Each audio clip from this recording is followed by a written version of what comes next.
അസ്സലാമലൈക്കും. ഇന്ന് ഞങ്ങൾക്കുണ്ടല്ലോ ഒരു നല്ല മുളക് ബജിന്റെ റെസിപ്പി പറഞ്ഞുതരാം. ഇത് കൊളായോ ശരിയായോ റെഡിയായോ എന്നൊക്കെ ലാസ്റ്റിക്ക് കാണാം. എൻ്റെ ജീവിതത്തിൽ ഞാൻ ഇങ്ങനെ ഒരു മുളക് ബജി ഉണ്ടാക്കിയിട്ടില്ല കേട്ടോ.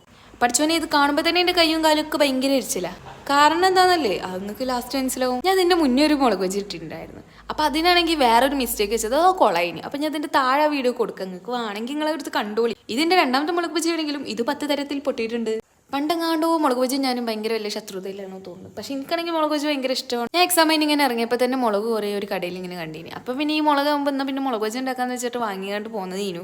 എനിക്കറിയാൻ പാടില്ല മുളക് ബജി എടുക്കുമ്പോൾ എന്തുകൊണ്ടാണ് എനിക്ക് മാത്രം ഇങ്ങനെ ആവണേന്ന്. കഴിഞ്ഞ വർഷം നല്ല മുളക് കിട്ടിയെങ്കിലും മാവിന് ഇനി പ്രശ്നം.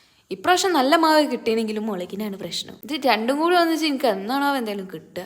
എൻ്റെ ഒപ്പാണെങ്കിൽ നാട്ടിലും ഉണ്ട്. അപ്പോൾ മൂപ്പർക്ക് ഞാൻ ആദ്യമായിട്ട് നല്ല സെറ്റപ്പായിട്ട് ഒരു സാധനം ഉണ്ടാക്കി കൊടുക്കാന്ന് വിചാരിച്ചതേ. അങ്ങനെ എൻ്റെ അപ്പാൻ്റെ മുന്നിൽ നിന്ന് മെയിൻ ആവാൻ വേണ്ടി കാരണം ഉണ്ടാക്കിയൊരു സാധനം ഈനു. പക്ഷെ ഈന് പിന്നെ ഞാനും കുറ്റം പറയില്ല, പിന്നെ ആരും കുറ്റം പറയാൻ പറ്റില്ല. കാരണം എൻ്റെ ഭാഗത്ത് ഒരു തെറ്റില്ല, മുളകിൻ്റെ ഭാഗത്താണ് തെറ്റ്. പിന്നെ എൻ്റെ ഉപ്പ പറഞ്ഞു ബാറ്ററൊക്കെ അടിപൊളിയാണ് എന്നൊക്കെ പറഞ്ഞു.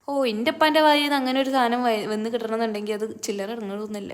ഒരു നീണ്ട 4-5 മണിക്കൂറിന് എൻ്റെ കൈ ഫുള്ള് ചുട്ടുപൊക്കലേനി. എന്താ കാട്ടേണ്ടതെന്ന് ഒരു ഐഡിയ ഇല്ലേനു. കൈയൊക്കെ ഇങ്ങോട്ട് പാറിയിട്ട് ആവിയൊക്കെ വന്നിട്ട് കൈമത്തെ തൊലി വരെ പോയൊരവസ്ഥയിന്. ഇനി മേലാൽ ഞാൻ മുളക് ബജി ഉണ്ടാക്കൂല, പക്ഷെ ഞാൻ മുളക് ബജി തിന്നു. അവസാനം തിന്നു കഴിഞ്ഞപ്പോൾ എല്ലാവരും മുകളിലത്തെ തൊലി നിന്ന് കണ്ട് മുളക് ഇതേമാതിരി ഇട്ട് വെച്ച്. ഇനിയിപ്പോൾ പറഞ്ഞിട്ട് കാര്യമില്ല. അപ്പോൾ ഓക്കെ, ബായ്.